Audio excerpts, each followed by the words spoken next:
dra nie krag nie. Ek groet julle in 'n naam wat krag dra. In sy naam is Jesus. Net so kort gedagte uit die woord van die Here. Los ons te baie tyd die prys die naam van die Here.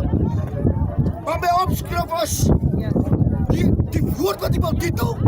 As tel jou bak goed van die grond af op.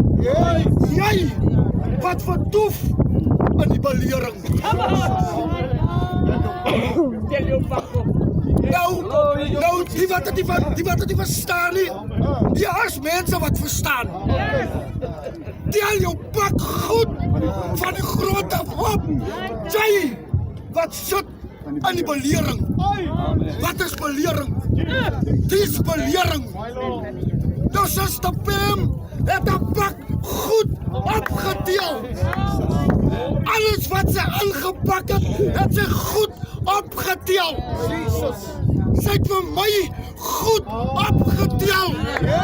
Sy het 'n familie goed opgeteel. Jesus.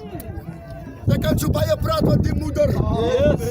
Hoe sy haar bak opgeteel het. Maar een ding verseker. Jesus. Sy het dit baie goed gedoen. Die Bybel sê, en baie dogters het dit gedra. Maar die vrou wat hier oortref. Amen. Nou sy was nie net my ma nie. Sy was my girlfriend. Sy was my chommy. Sy was my skaduwee. Sy was alles vir my. En vandag, weet jy al, God het my siel so getroos. Ek hoef hom te huil nie. Ek hoef hom te vee nie, wat ek is. Want ek weet, want op my moeder op pad is.